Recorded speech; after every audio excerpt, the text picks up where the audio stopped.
Hi everybody and welcome back to SEO.Ninja's weekly IoT and proximity marketing news roundup. That is really hard to say fast.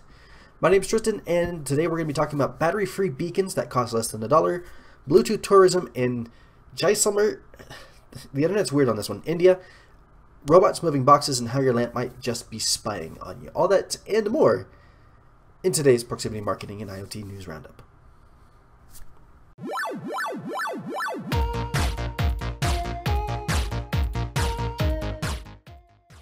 Now, before we get into the news, there are a few things I need to let you guys know. So I'm going to be out of town all of next week, so the news roundup may not come out until like Saturday-ish, maybe. I think I'll still be able to get the newsletter out. It just depends on my internet connection, my mental health, my location, my levels of stress, and my levels of caffeine. I'll do my best, but no promises. So just so you guys are aware of that. That also means that I won't be available for any consultations, and I might be a little bit slower answering and approving comments on this channel.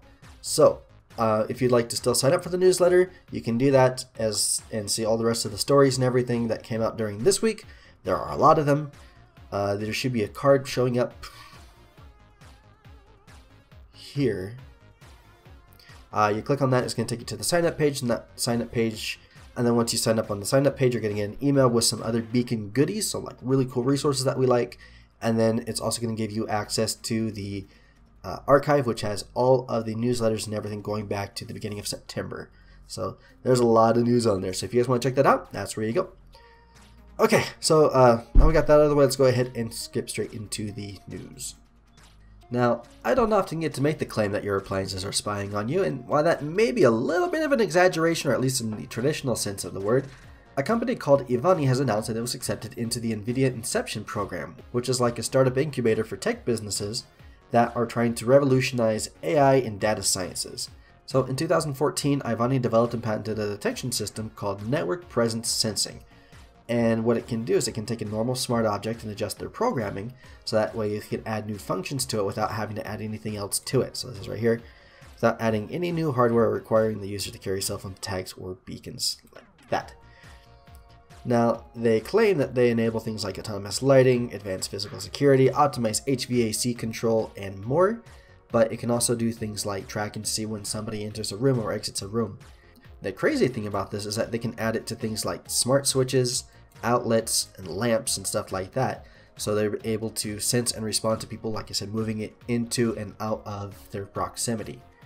So, it's not just your lamp that could be spying on you, but it could also be your light switch and your outlets, so like your plugs. But it's also pretty cool. There are some interesting applications for this.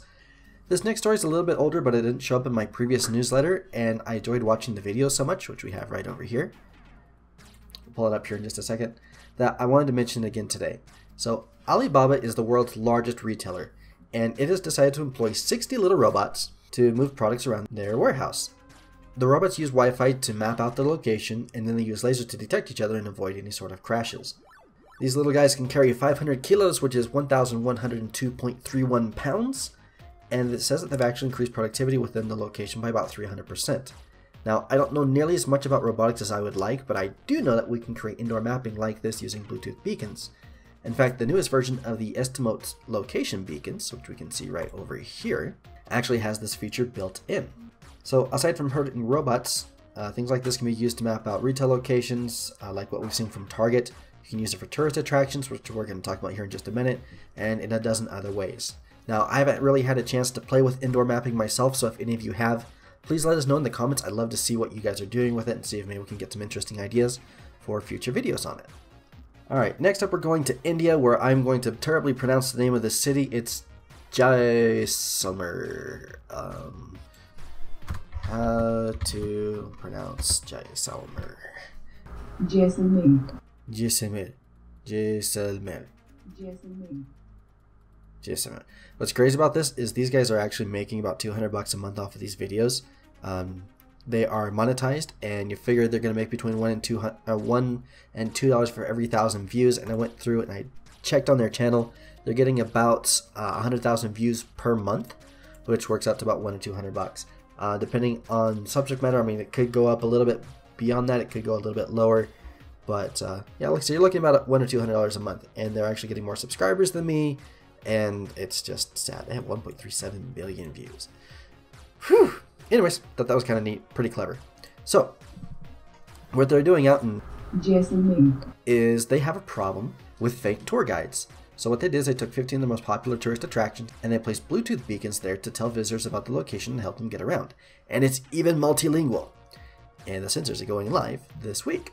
Now, I personally love sharing these kinds of stories because this is exactly what I do with my beacons. I do tourism, informational stuff, multilingual stuff.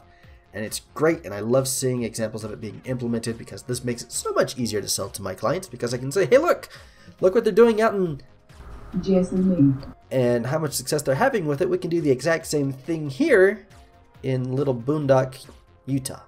And it's kind of an interesting problem that they've actually solved with this. I mean, I never would have thought to use Bluetooth beacons to take care of fake tour guides. So it says right here, while there are a limited number of guides authorized by the state tourism department, there are a large number of touts who have cheated the tourists in the past. So like they're stealing money and stuff like that. So really interesting stuff. But yeah, these guys are doing it through an app, so they don't have to worry about Chrome or anything like that. So it's pretty neat. And it'll also give you maps to all the different locations, so definitely check this out if that's something you guys are interested in. Pretty cool. Last up we have a short article about a company called Wiliot.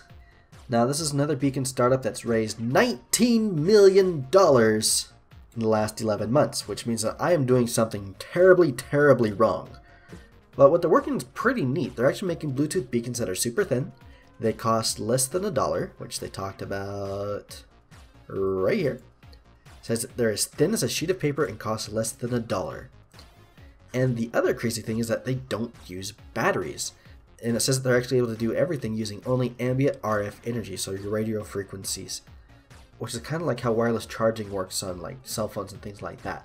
Now, they also talk a little bit about how they generate the Bluetooth signal, which is by taking an existing signal and modifying it, and then they're able to retransmit it. And they call that backscattering right here. Now, it's pretty crazy stuff, and I've actually reached out to them to see if we can get an interview or something like that, just a little bit more information. But it's really, really interesting things that they can do with this, and so I'm really excited to see how this pans out. I'm also going to leave you guys a link to another video, which we have right over here, that actually talks about how wireless charging works, and just to give you a little bit more of an idea of how something like this could work. But definitely very interesting stuff, so if you guys get a chance, check it out. But that'll do it for me. I hope you have a wonderful weekend, and if nothing goes horribly wrong, then I should have some fun beacon videos coming out during the week. I think I'm going to try and visit Area 51. So don't forget to like and subscribe to the channel and also the email list, and okay, bye!